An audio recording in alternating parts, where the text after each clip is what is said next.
Hello humanity, my name is Ukulele, and today I wanted to do something a little different. I wanted to introduce you guys to a family tradition of mine. I want to show you how to make what I call snow cream, or ghetto ice cream, either way. I don't know if there's a proper name for it or not. Here we go. First things first, we need to get snow.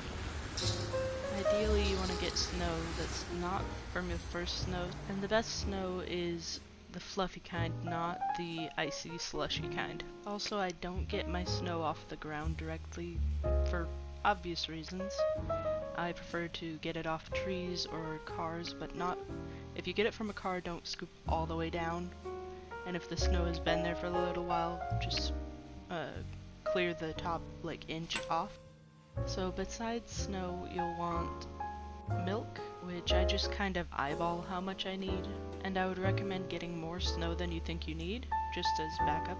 Vanilla, about a capful depending on how much you're making, and sugar. The first thing I add to the snow is vanilla and milk, and that can be almond or regular cow's milk. And I just add about a splash to start.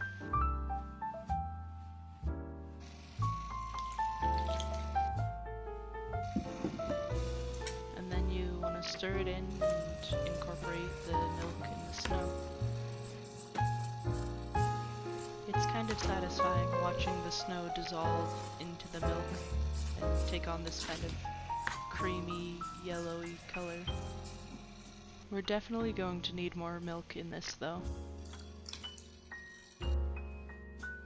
And I think that should be enough.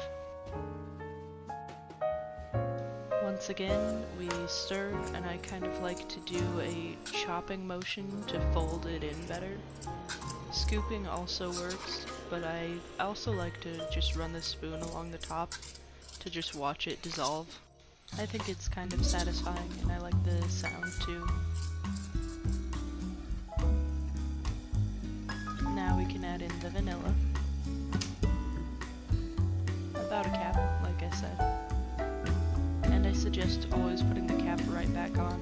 You don't want to accidentally spill it. That would suck. Now we need the sugar.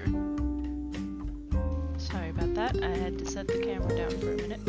So if you're making an individual sized serving, like I am, you'll probably want about 3 scoops of sugar, depending on how sweet you want it. You can just kind of add as much as you want to taste.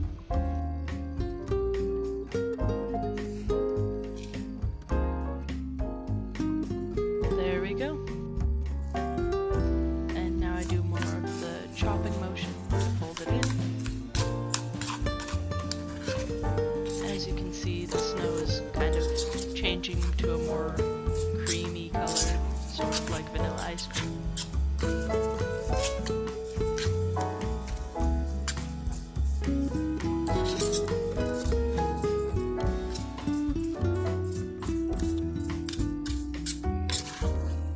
But it is also starting to get a bit thin, as you can see by the wateriness of it. But that's bound to happen with the liquids and also the heat that's generated through stirring it.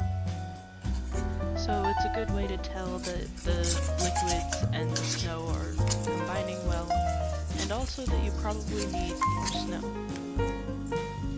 So once it's fully mixed, we'll add some more of the snow that we set aside.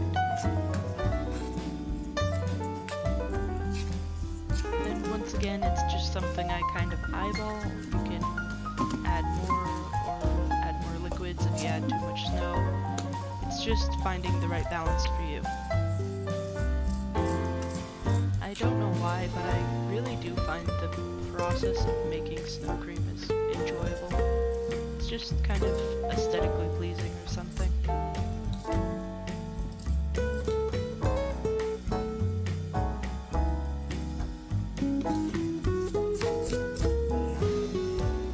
Once we're done incorporating this new snow, we should be pretty much done.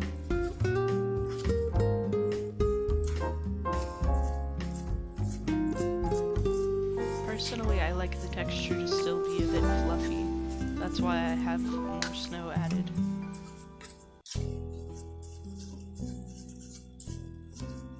As for the texture, I don't think it's actually super similar to ice cream. It's more like a snow cone, more or less, but with the vanilla flavor, of course. I'm happy with how the texture is now, but I do have this extra snow that I can add later if I want to, if I take too long to eat it. Or I can just toss the rest back outside. Either way. But here is the finished snow cream, and as you can see it still has the fluffy nature of snow. So if you like eating snow, this might be a good option for you to try. Also, I don't know what's up with the camera, but thanks for bearing with me. If you end up making this, let me know how it goes in the comments. I hope you enjoyed the video, and I will see you all again soon.